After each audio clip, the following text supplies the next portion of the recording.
your sister's moving in." "Don't make a fuss," my parents said over family dinner. They never asked, just packed a truck and showed up. But when the door opened, it wasn't me standing there, it was a stranger with. They say blood is thicker than water, but sometimes, family can feel like a concrete wall built right through your living room. For years, I just let it happen, letting my parents and my entitled sister, Brooke, walk all over me. But then they dropped a bomb, a betrayal so audacious, it forced me to finally stand my ground, and what happened next? Well, it was absolutely priceless. Let me back up and paint you a clearer picture of my life. I'm Mackenzie, I'm 29, and for the past 3 years, my Seattle apartment has been more than just a place to live. It's been my victory trophy. It's my sanctuary, my refuge from years of feeling suffocated by my controlling parents and my perpetually entitled older sister, Brooke. Getting this apartment was a battle, a testament to my own hard work. I've worked at Horizon Creative for 5 years now, and last spring, I finally landed a senior graphic designer position.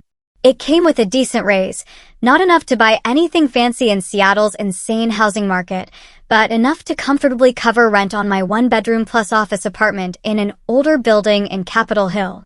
Yeah, the hardwood floors creak, and the pipes sometimes make these unsettling noises, but that bay window in the living room? It sold me instantly.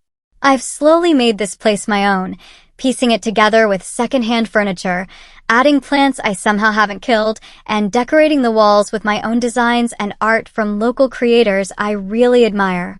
This apartment, it represents something so much bigger than just a place to sleep. For years before this, I lived paycheck to paycheck. Seriously, sometimes I had roommates I found on Craigslist. Other times I was crashing on my best friend Grace's couch when things got really tight. I ate ramen for dinner more nights than I care to admit. The graphic design industry is cutthroat, and breaking in meant taking low-paying jobs, dealing with clients who genuinely thought exposure was adequate payment. So, every single rent check I write now, it feels like a giant middle finger to everyone who ever said my artsy career would never support me. My social circle is small, but it's solid. Grace has been my ride or die since college. She's an elementary school teacher with boundless energy and absolutely zero filter. We have these weekly wine nights where we dissect everything from dating disasters to workplace politics. My coworker Justin often joins us along with his boyfriend, Ethan. These people? They know the real me. They've seen me at my absolute worst, and they still choose to hang out with me. Then there's my family. And specifically, my sister, Brooke. Brooke is 32, but honestly, she acts like she's still in college. Growing up, she was the undisputed favorite child. I mean, my dance recitals were often missed because Brooke had a cold or needed help with homework. My 10th birthday party? Canceled because Brooke, who was 13 at the time, had gotten detention, and Mom and Dad were too stressed to handle a house full of kids. Meanwhile, Brooke's 13th birthday featured a professional DJ and catering. This pattern just continued into adulthood. Brooke has never held a job longer than 8 months. Her resume reads like a tour of the city's retail and restaurant scene. She's always quitting because a manager had it out for her or the environment was toxic. Yet somehow, she always has the latest iPhone and designer clothes. Her relationship history follows a similar pattern. Her latest boyfriend, Troy, lasted almost a year, a record for Brooke. He seemed like a decent guy from the few times I met him, with a stable job in construction management. I wasn't surprised when she called me, sobbing, that they'd broken up. According to her, he was controlling because he suggested they create a budget together. The real issue is that our parents enable all of this. When Brooke needs money for rent, which is often, they transfer it without question. When she gets fired, it's always the employer's fault. My parents, Richard and Karen, raised us in a comfortable suburban home about an hour outside the city. Dad works in insurance and Mom is a part-time school administrator. They're not wealthy, but they're stable, something they achieved through careful financial planning. Ironically enough, their parenting style could be described as traditional with a side of manipulation. Family loyalty is paramount, and disagreement is seen as disrespect. Mom specializes in guilt trips that would impress a travel agent. Her "we just want what's best for you" really means we know better than you do. Dad prefers the direct approach, stating his opinion as fact and expecting compliance. Challenging him usually results in him shutting down the conversation entirely. Which brings me to that fateful family dinner 3 weeks ago. I try to have dinner with my parents twice a month, partly out of genuine desire to maintain a relationship, partly to manage the guilt that builds up if I go too long without seeing them. This particular Sunday, Mom had made pot roast, my favorite. That should have been my first clue something was up. The meal went smoothly enough, with the usual inquiries about my job and those not-so-subtle questions about my dating life. Then came dessert, homemade apple pie with vanilla ice cream. As Mom served it, Dad cleared his throat in that way that signals an announcement is coming. "Mackenzie," he began, his tone immediately putting me on edge. "We need to discuss something important." "What's up?" I asked, trying to sound casual while mentally calculating when I'd last called or visited, wondering if I'd forgotten some family obligation. "It's about your sister," Mom interjected, placing a hand on Dad's arm. "She's going through a rough patch. Troy broke up with her," Dad continued, his voice carrying a note of annoyance that suggested he thought Troy was the one making a mistake. "Kicked her out of their apartment." "Oh." I wasn't surprised, just sad for her. "That's tough. Is she staying with you guys for now?" The look they exchanged made my stomach drop. "Well, that's what we wanted to talk about," Mom said, her voice taking on that sugary quality that meant I wasn't going to like what came next. "Your sister's moving in with you." I nearly choked on my pie. "What?" "Your sister's moving in. Don't make a fuss," Dad said firmly. "She needs a place to stay, and you have that extra room you use as an office." It makes perfect sense.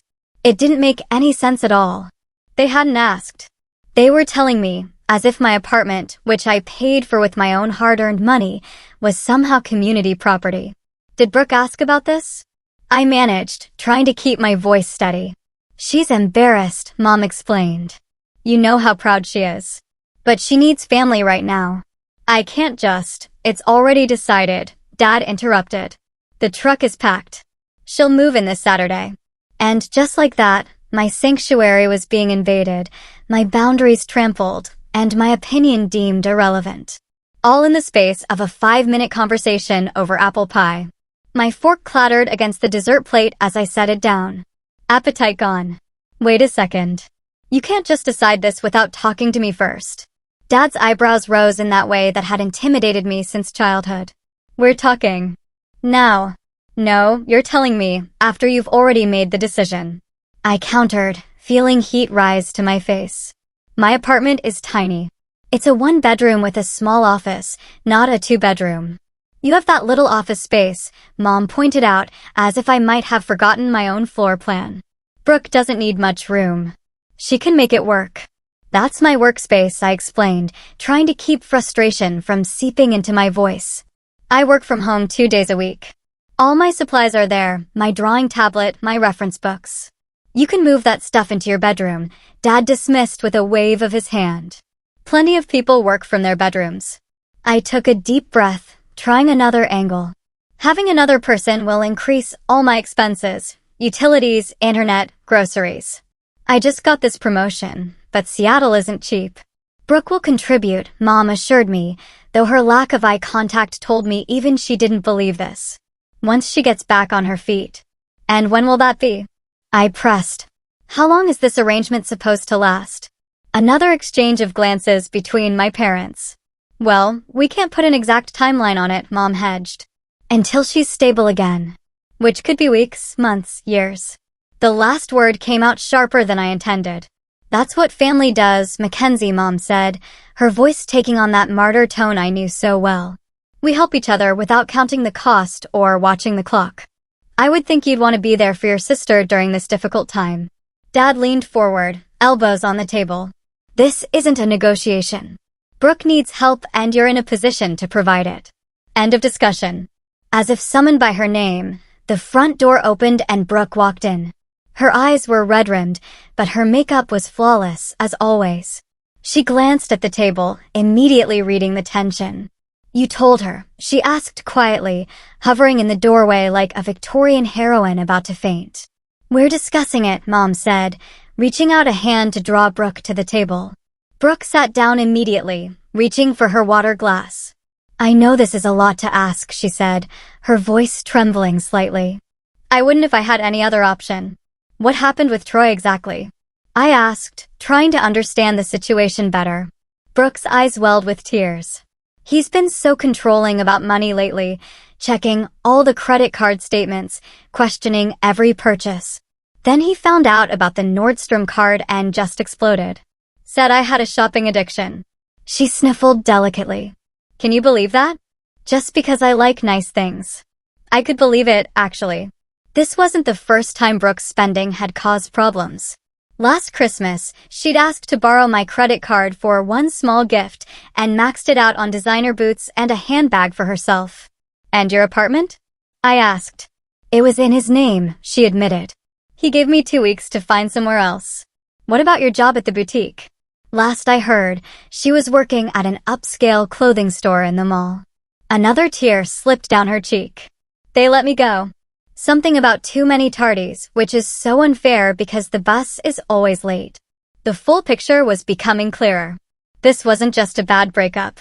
It was Brooke's life imploding on multiple fronts. Again. Honey, Mom interjected. We've already promised Brooke she can stay with you. We would take her in ourselves, but you know, your father's allergies have been acting up, and the spare bedroom is being painted. Dad's mysterious allergies always seemed to flare up when it was convenient. The spare bedroom had been painted for approximately 3 years. I tried staying with Heather, Brooke added, referring to a friend I'd met once or twice, but her boyfriend is there all the time, and they fight constantly. I barely slept. And I've already helped her pay off some of her credit card debt, Dad added, as if this contribution absolved him from further responsibility. The rest she'll handle once she's employed again. The walls were closing in. Every objection I raised was met with a counter, every concern dismissed. The decision had been made before I even walked through their door tonight. I need to think about this, I finally said, standing up from the table. This is a big change, and I need some time. There's nothing to think about, Dad replied firmly. The truck is rented. We'll be at your place Saturday morning at 9 a.m. I said my goodbyes shortly after, declining offers of leftover pie and additional guilt. The drive home was a blur of frustration and betrayal. My phone buzzed repeatedly with texts from Brooke.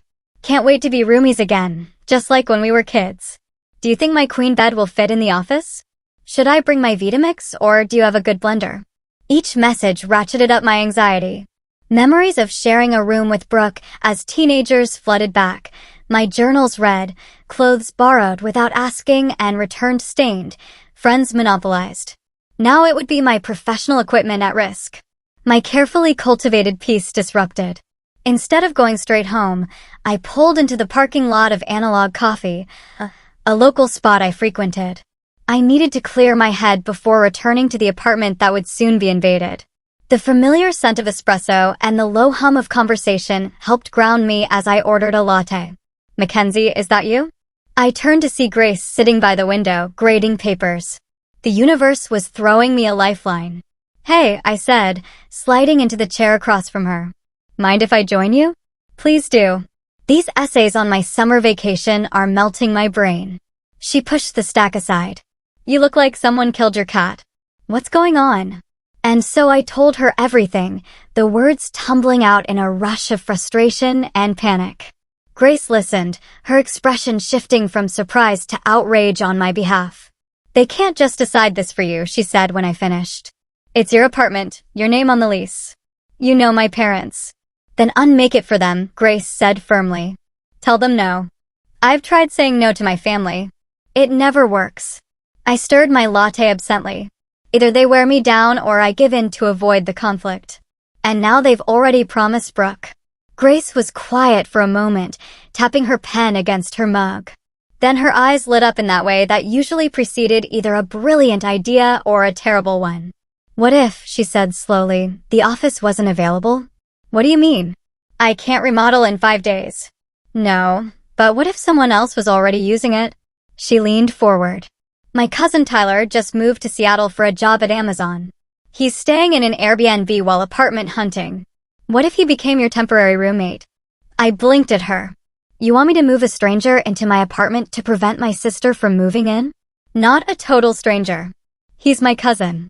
I've known him his whole life. She pulled out her phone and showed me a photo of a guy about our age with dark hair and glasses. He's quiet, clean, works long hours, and is desperate for a more affordable place to stay while he looks for something permanent. It was a crazy idea. Completely inappropriate. Potentially disastrous. Tell me more, I said. Grace's coffee shop suggestions snowballed faster than I could have imagined. By the next evening, I was sitting across from Tyler at a Thai restaurant near my apartment, conducting what felt like the world's most rushed roommate interview. I really appreciate you considering this, Tyler said, pushing his glasses up slightly. The Airbnb prices here are insane, and everything happened so fast with the job offer that I didn't have time to secure housing first. Tyler was tall and lanky with a quiet voice that matched Grace's description of him. He worked as a software developer and had just started at Amazon after relocating from Chicago. Unlike the image of the typical tech bro, he seemed thoughtful and a bit reserved. Grace speaks very highly of you, I said, picking at my pad thai. But I should be upfront. This would be a temporary arrangement. The office is small, and while there's a futon that folds out to a full bed, it's not exactly spacious. That's more than fine, he assured me. I'm planning to find my own place within a couple of months anyway. I just need time to get to know the neighborhoods and save up for the ridiculous deposits around here. We discussed practical matters. Rent. He offered more than I expected. Utilities, kitchen privileges, bathroom scheduling. The more we talked, the more reasonable the idea seemed. Tyler worked long hours and mentioned he often stayed late at the office. He wasn't much of a cook, but was scrupulous about cleaning up after himself. He didn't party, had no pets, and his main hobby was reading science fiction novels. I should also mention, I said, lowering my voice slightly, the real reason I need a roommate quickly is complicated. My sister was supposed to move in this weekend. My parents decided this without asking me, and I'm trying to prevent that from happening. Instead of the judgment I half expected, Tyler nodded understandingly. Grace mentioned something about family pressure. I get it. My mom still tries to plan my life from 1,000 miles away. You don't think it's terrible of me to block my sister? He considered this before answering. I think it's your apartment and your life. Sometimes family doesn't understand boundaries. By the end of dinner, I had a new temporary roommate. Tyler came by the next evening to see the apartment. And by Wednesday, just 3 days after that fateful family dinner, he had moved in his essentials, clothes, laptop, books, and not much else.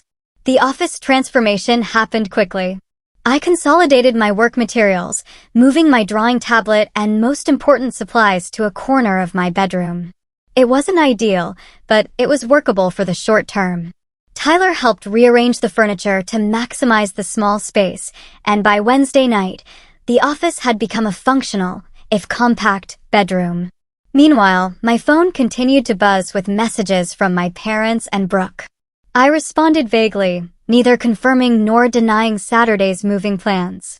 Dad called twice, but I let it go to voicemail, texting later that I was in meetings. I knew I was only delaying the inevitable confrontation, but each day gave Tyler more claim to the space. You'll have to tell them eventually, Grace pointed out during our Thursday wine night, which we'd relocated to her apartment to give Tyler some space. I know, I sighed, refilling our glasses. I'm planning to call them tomorrow night. I just needed to get everything settled first. How's it going with Tyler? Any red flags? I shook my head. Honestly, he's the perfect roommate so far. He makes virtually no noise, cleans up after himself, and even brought home a French press coffee maker for the kitchen as a thank you gift. Told you he was a good egg, Grace said, looking smug. The quiet ones often are. It's weird, though, I admitted. I've spent 3 years creating this perfect solo space. And now, in the span of a week, I've got a roommate. Even if it's to prevent a worse roommate situation. Sometimes the devil you choose is better than the devil thrust upon you, Grace said with mock wisdom. Or in this case, the angel you choose versus the demon sister. Brooke's not a demon, I said automatically, the lifetime habit of defending my sister kicking in despite everything. She's just a lot. A lot of trouble, Grace muttered into her wine glass. Back at my apartment that night, I found Tyler reading on the couch, a cup of tea on the coffee table. He started to get up when I entered. Don't move on my account, I said. There's plenty of room. He settled back down as I kicked off my shoes. How was wine night? Therapeutic, I answered, flopping into the armchair. Grace sends her love, by the way.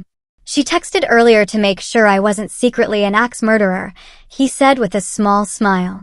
Apparently, she's having second thoughts about setting you up with a relative stranger. Are you an axe murderer? I mean, not currently, he replied. Too much effort. I prefer my job's slower method of soul destruction. I laughed, surprised by his dry humor. First week at Amazon that bad? Let's just say I understand why they have crying rooms. He marked his place in his book. How about you? Ready for tomorrow's family confrontation? I groaned. Not even slightly. Part of me is tempted to just not be here when they arrive. Would that help in the long run, though? No, I admitted. It would just delay the inevitable and probably make it worse. I chewed my lip thoughtfully. I should call them tonight, give them a heads up. Want me to make myself scarce for that conversation? I considered the offer, then shook my head. No need. I'll take it in my room. But I didn't make the call that night or the next morning.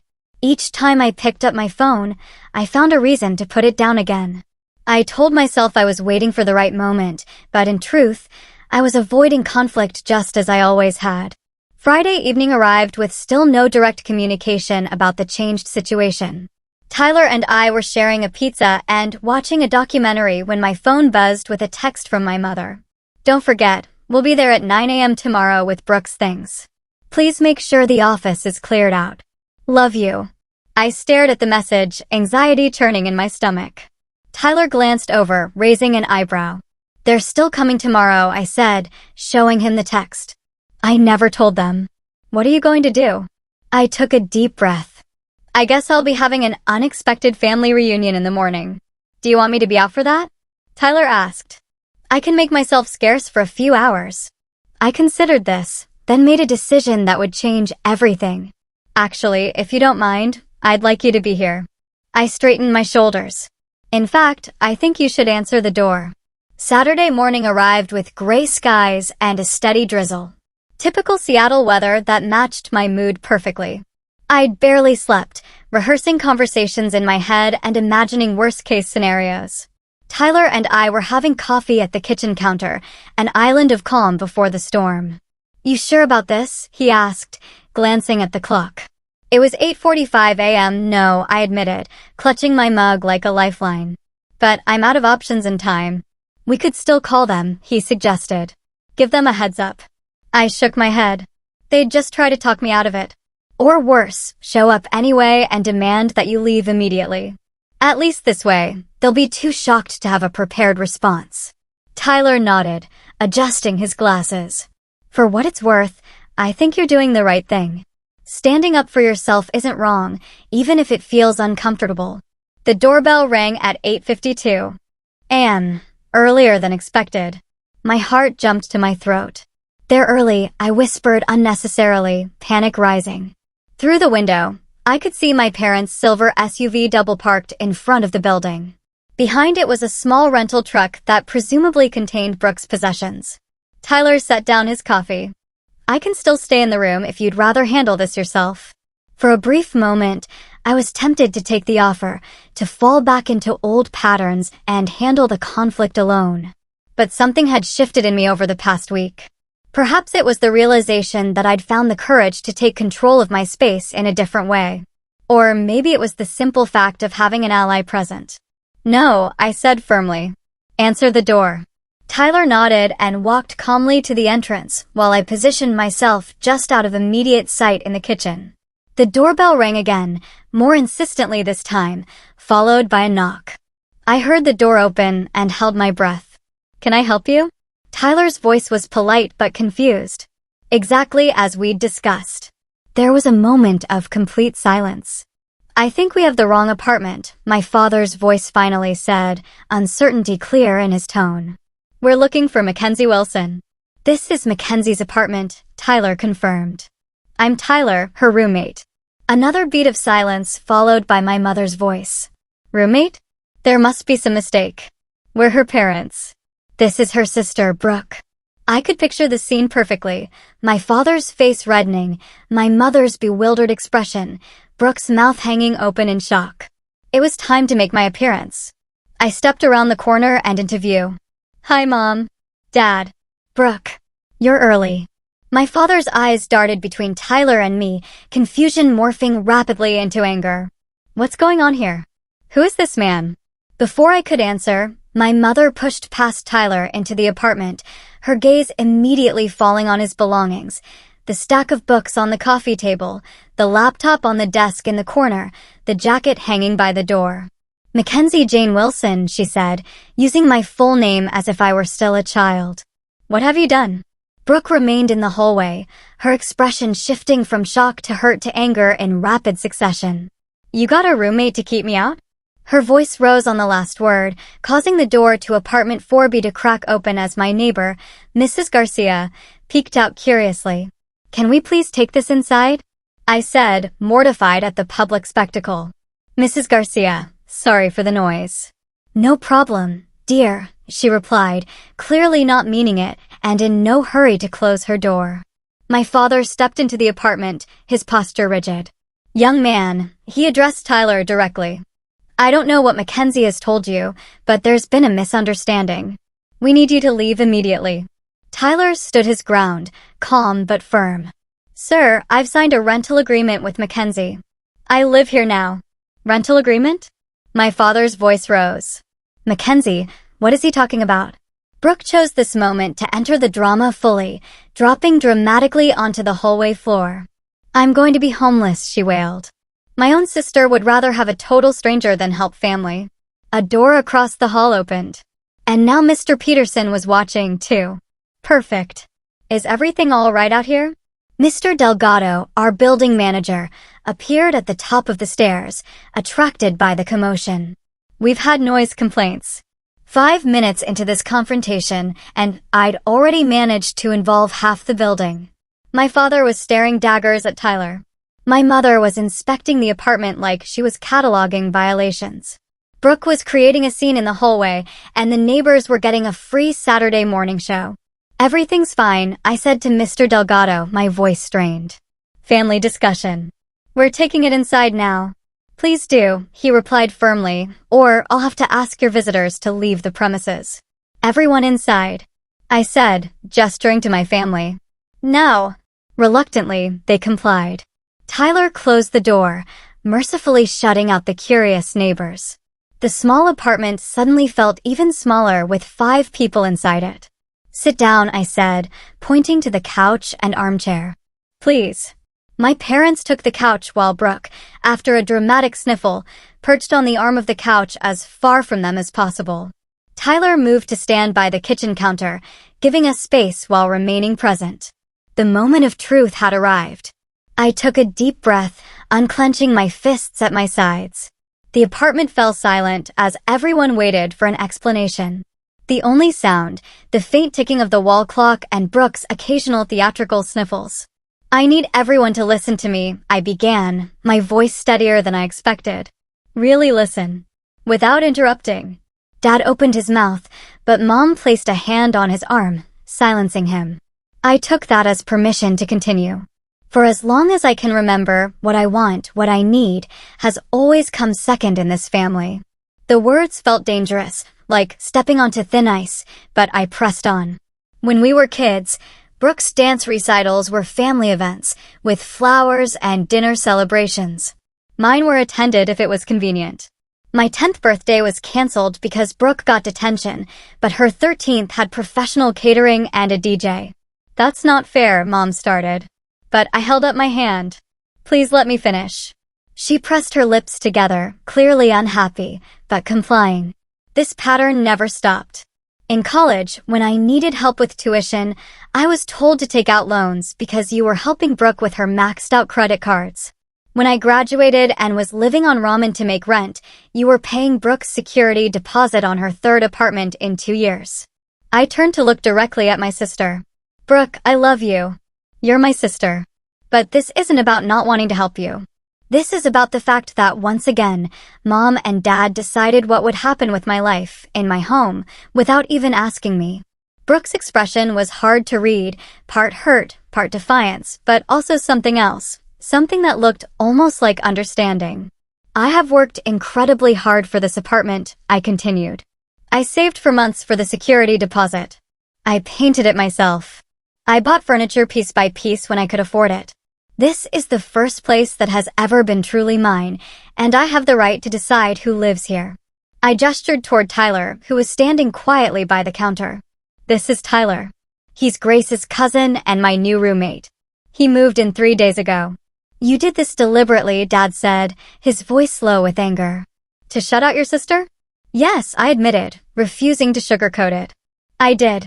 Because for once, I decided to prioritize what I needed instead of what everyone else wanted from me. So, you'd rather have a stranger in your home than your own sister? Mom asked, her voice thick with disappointment. He's not, I began. But Tyler stepped forward slightly. If I may, he said politely. I understand this is a family matter and I'm an outsider here, but Mackenzie and I have a legal roommate agreement. I've paid rent and moved my belongings in. I'm happy to give you privacy to discuss this further, but I wanted to make the situation clear. Dad turned his glare on Tyler. And who exactly are you? Where did you come from? How do we know you're not taking advantage of our daughter? Dad, I exclaimed, mortified. It's a fair question, Tyler replied calmly. I'm Tyler Ramirez. I recently moved to Seattle from Chicago for a software development position at Amazon. I'm Grace's cousin. You can call her to verify that. I needed temporary housing while I searched for an apartment, and Mackenzie needed a roommate. It was mutually beneficial. Mutually beneficial, Dad repeated sarcastically.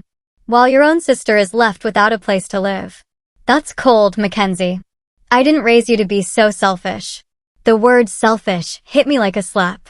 How many times had I heard that when I tried to set even the smallest boundary? When I couldn't babysit Brooke's goldfish because I had a final exam. When I couldn't lend Mom my car because I needed it for work. When I couldn't co-sign Brooke's lease because my own credit was still recovering from student loans. It's not selfish to have boundaries, I said quietly. It's not selfish to expect to be asked rather than told. It's not selfish to want some control over my own living space. We're family, Mom said, as if those 2 words trumped all other considerations. Family helps family. I would have helped, I replied. If you had asked. If you had respected me enough to have a conversation instead of an announcement. If there had been any consideration of what this would mean for my life and work. An uncomfortable silence fell over the room. Tyler shifted slightly, then spoke again. I think I'll step out for a bit, give you all some privacy to talk. He looked at me. Text me when you'd like me to come back. I nodded gratefully, and he slipped out the door, leaving me alone with my family. The apartment felt both emptier and more pressurized without his calming presence. As soon as the door closed, Brooke stood up. Well, this is just perfect, she said, tears welling in her eyes. My little sister hates me so much she'd rather live with a total stranger. I don't hate you, Brooke, I sighed, suddenly exhausted. This isn't about you. Not really. It sure feels like it's about me, she shot back. Where am I supposed to go now? The truck is rented. All my stuff is packed. You could stay with Mom and Dad, I suggested. Dad's allergies seem to come and go conveniently. Dad's face reddened. Now, wait just a minute. No, she's right, Brooke interrupted, surprising all of us. She turned to our parents. Why exactly can't I stay with you? The spare room has been being painted for what, 3 years now? Mom looked flustered. Well, your father's allergies have been particularly bad lately, and that's bullshit, Brooke said flatly. Brooke. Mom gasped. Language. No, I want to know, she pressed, suddenly animated in a way I hadn't seen before. Why push me on to Mackenzie? Why not help me yourselves? Dad and Mom exchanged uncomfortable glances. We thought, Dad began, then stopped. You need to learn independence, Brooke. You're 32 years old. You can't keep bouncing from crisis to crisis, expecting others to catch you. I blinked in surprise. This was not the direction I had expected this conversation to go. So, your solution was to force me on Mackenzie? Brooke asked incredulously. How exactly does that teach me independence? We thought, Mom tried again, you and your sister could support each other. She's always been so responsible, and you could help with rent. The truth dawned on me slowly, then all at once. You weren't trying to help Brooke by sending her to me, I said quietly. You were trying to help yourselves. You're tired of bailing her out, but you feel too guilty to cut her off completely. So, you thought you'd make her my responsibility instead? The silence that followed confirmed my suspicion. For the first time, I saw my parents not as the all-powerful authorities of my childhood, but as flawed, tired people who had run out of solutions. Brooke laughed, a short, bitter sound. Wow. So, nobody actually wanted me. That's just great. She turned away, wiping at her eyes, and I felt a surge of sympathy despite everything. For all her drama and self-centeredness, this had to hurt. I'm going to wait in the car, she said, voice thick with tears. Figure out what you're doing with my stuff. She walked out, closing the door with surprising gentleness behind her. The three of us remaining sat in uncomfortable silence for a long moment. We were trying to do what's best for everyone, Mom finally said, her voice small. By making decisions for everyone without consulting them, I replied. That's not doing what's best. That's doing what's easiest. Dad sighed heavily, suddenly looking older than his 58 years. We've supported Brooke through 3 evictions, 5 job losses, and more relationship drama than a soap opera. We're exhausted, Mackenzie. We thought maybe if she had your influence. So you volunteered me for the job without asking, I finished for him. Because it's easier to steamroll me than to set boundaries with Brooke. Neither of them denied it. I'm not going to be your solution, I said firmly. I love you both and I love Brooke, but I won't set myself on fire to keep everyone else warm. Not anymore. Dad stood up abruptly. We should go figure out what to do with the truck and Brooke's things. Mom followed his lead, gathering her purse. This isn't like you, Mackenzie. The daughter I raised would never let her sister struggle. The guilt trip was so predictable, I almost laughed. The daughter you raised is standing right here, Mom. I'm just finally speaking up for myself. They left with minimal goodbyes. The atmosphere thick with disappointment and unresolved tension. As the door closed behind them, I sank onto the couch, emotionally drained, but also experiencing a strange, light feeling I eventually recognized as relief. The confrontation I'd feared for so long had happened, and I was still standing. The apartment was still mine. And for perhaps the first time in my adult life, I had set a boundary with my family and held it. Despite the guilt and pressure. I was about to text Tyler when there was a soft knock at the door. Thinking he might have forgotten his key, I opened it without checking the peephole. Brooke stood there alone, eyes red but dry. Can we talk? She asked quietly. Just us. I hesitated for just a moment before stepping aside to let Brooke in. She entered cautiously, as if she were now a guest rather than the entitled sister who had expected to move in without invitation. Mom and Dad left? I asked, closing the door. She nodded. They're sitting in the car, probably plotting their next move. A ghost of a smile crossed her face. Dad's doing that thing where he taps the steering wheel and mutters to himself. I knew exactly what she meant. The familiar gesture our father made when his plans were derailed. Despite everything, I found myself smiling too. Do you want some coffee? I offered, moving toward the kitchen. Tyler bought a French press. Sure, she said, perching on the edge of the couch. He seems nice. Grace's cousin, you said. I busied myself with the coffee preparation, grateful for the distraction. Yeah, he just moved here from Chicago. Works at Amazon. And you just happened to find a roommate the exact week I needed a place to stay? I paused, then decided honesty was the only path forward. I called Grace in a panic after dinner Sunday night. She suggested Tyler as an alternative to you moving in. Brooke nodded slowly, absorbing this. So, you really didn't want me here that badly. I turned to face her. It wasn't about not wanting you, Brooke. It was about not wanting to be told what would happen in my own home. It was about years of feeling like my needs always come second. I poured the coffee and brought 2 mugs to the living room, settling into the armchair across from her. Tyler had texted that he was getting breakfast at the cafe down the street and would be back in an hour, giving us plenty of time to talk. Brooke wrapped her hands around the mug but didn't drink. You know what's weird? When Mom and Dad told me I'd be staying with you, I didn't want to. This surprised me. You didn't. She shook her head. I wanted to say no. I knew your place was small, and we haven't exactly been close lately, but they insisted it was the only option, that you'd be fine with it. It was easier to go along with it than to argue. I know that feeling, I said quietly. I'm sure you do. She finally looked up at me. We've both been playing our assigned roles for so long, haven't we? You're the responsible one. I'm the mess. You achieve, I fail. You save, I spend. I'd never heard Brooke speak with such self-awareness before. When did you become so insightful? A small, sad smile. Therapy. For the past 6 months, actually. Troy's idea originally. My shopping. She hesitated. It's not just liking nice things. It's an addiction. I buy things when I'm anxious or sad or empty. The high lasts about 5 minutes. Then the guilt sets in. But by then, I've already spent money I don't have. This was more honesty than Brooke had shown in years. I didn't know you were in therapy. I didn't tell anyone. I was embarrassed. The perpetual screw-up, finally admitting she screwed up. She took a sip of coffee. I was making progress too. Had a budget. Was sticking to it mostly. Then Troy found the Nordstrom card I'd hidden and realized I'd lied about stopping. He said he couldn't trust me anymore. I'm sorry, I said, and meant it. That must have been hard.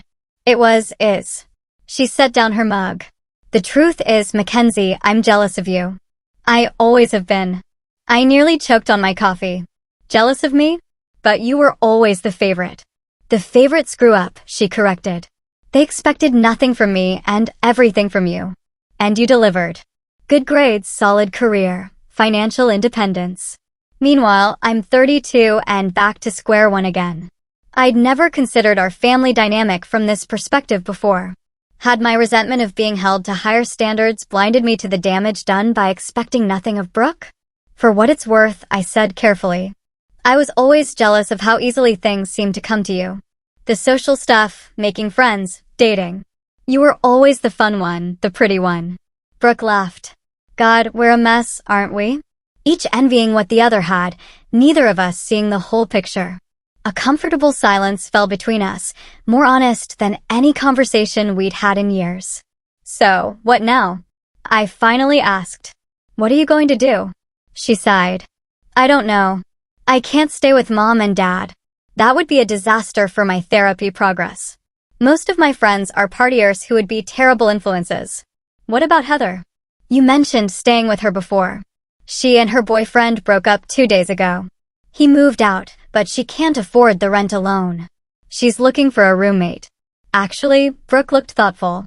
I hadn't considered it because Mom and Dad were so set on me staying with you, but maybe that could work. I encouraged. You said you were friends, right? Since college. She's one of the few friends who knows about my therapy and shopping issues. She'd be supportive, not an enabler. I could see the wheels turning in Brooke's mind as a plan began to form. Her place is closer to downtown too, which would be better for job hunting. Speaking of which, I ventured. What kind of job are you looking for? Brooke tucked her hair behind her ear, a gesture I remembered from childhood when she was feeling uncertain. I've been thinking about that a lot, actually. I'm good with people, even if I've been unreliable in the past. My therapist suggested looking into something with more structure, maybe administrative work. I might know someone, I said. One of our clients at Horizon is always looking for front desk staff. The pay isn't amazing, but it's steady, and they're pretty flexible if you're upfront with them. Brooke's eyes widened slightly. You'd recommend me? After everything. You're my sister, I said simply. I want to help, just not by having you take over my home without asking. She nodded slowly. I understand that now. I'm sorry I didn't see it sooner. A text notification pinged on my phone. Tyler asking if it was okay to come back yet. I replied affirmatively, then looked back at Brooke. I think this might be the first real conversation we've had in years, I observed. Probably since before college, she agreed. It's nice. Weird, but nice. The door opened and Tyler entered, carrying a bag from the bakery downstairs. He hesitated when he saw Brooke. Sorry, should I? It's fine, I assured him. Tyler, this is my sister, Brooke. Brooke, this is Tyler, the roommate, Brooke said, standing to shake his hand. Sorry about the drama earlier. Tyler accepted her handshake with a polite smile. Family is complicated. I get it. I should go, Brooke said. Mom and Dad are probably wondering what's taking so long, and we need to figure out what to do with all my stuff in the truck. Let me know about Heather, I said, and I'll email my contact at Meridian Publishing on Monday about that position. Thanks, she said, and after a moment's hesitation, stepped forward to give me a quick, awkward hug. For the coffee and everything else. After she left, Tyler set the bakery bag on the counter. That seemed to go better than expected. Surprisingly, yes, I agreed, still processing the shift in our sibling dynamic. We actually talked like adults. And your parents? I sighed. That's going to take longer. They left angry and disappointed. Mom's probably already drafting the guilt trip text messages. True to prediction, my phone buzzed with a message from my mother less than an hour later. I hope you're happy with your decision. Brooke is devastated. Call when you're ready to apologize. I showed it to Tyler, who winced sympathetically. Classic guilt technique. One of her specialties, I agreed. Putting the phone away without responding. That would have worked on me a week ago. And now? I considered the question. Now I'm sad they're upset, but I'm not going to apologize for setting a boundary. The next few days established a new pattern. Tyler and I settled into a surprisingly comfortable roommate routine. He was often gone before I woke up and worked late most evenings, but we established a habit of sharing coffee on weekend mornings. He was tidy, respectful of my space, and unexpectedly easy to talk to once his initial reserve faded. Brooke texted to let me know she was moving in with Heather temporarily, and I followed through by connecting her with my contact at Meridian. To my surprise, she landed an interview within days. My parents maintained radio silence except for a terse group text announcing that Sunday dinner would be postponed until further notice. It hurt, but I recognized the tactic for what it was, an attempt to make me come crawling back, apologizing for my selfishness. Instead of giving in, I used the opportunity to work with my newly found therapist, prompted by seeing how therapy had helped Brooke. To examine the family patterns I'd accepted for so long. Our sessions helped me understand that my parents' controlling behavior and my habitual compliance weren't simply personality traits, but a dysfunctional system that had shaped all our relationships. By the third week after the confrontation, Brooke had started her new job at Meridian and reported cautiously positive progress. This structure helps, she texted. Having set hours and clear expectations. And I opened a savings account that's harder to access than my checking. Baby steps.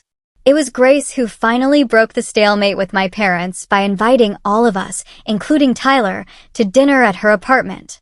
Neutral territory, she explained when I questioned her motives. And I'll be there to referee if needed. To my surprise, my parents accepted, as did Brooke. And somehow, on a rainy Saturday evening a month after the confrontation, we found ourselves seated around Grace's dining table. The atmosphere was tense, but civil. This is delicious, Grace, my mother said, breaking an awkward silence. Did you make the sauce yourself?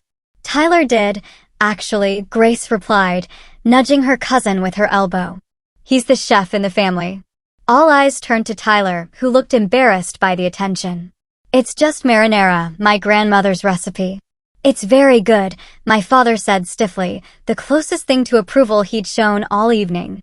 The conversation limped along through dinner, carefully avoiding any mention of the conflict, until Brooke, of all people, addressed the elephant in the room. So, are we going to talk about what happened or just pretend everything's normal while radiating awkwardness? Mom's fork clattered against her plate. Brooke, please. No, she's right, Dad said, surprising all of us. He set down his napkin and looked directly at me. We owe you an apology, Mackenzie. I nearly dropped my water glass. In 29 years, I could count on one hand the number of times I'd heard my father apologize for anything. Your mother and I have been doing some thinking, he continued. And some talking with a professional. He said the last word as if it tasted strange in his mouth. You're seeing a therapist? I couldn't keep the shock from my voice.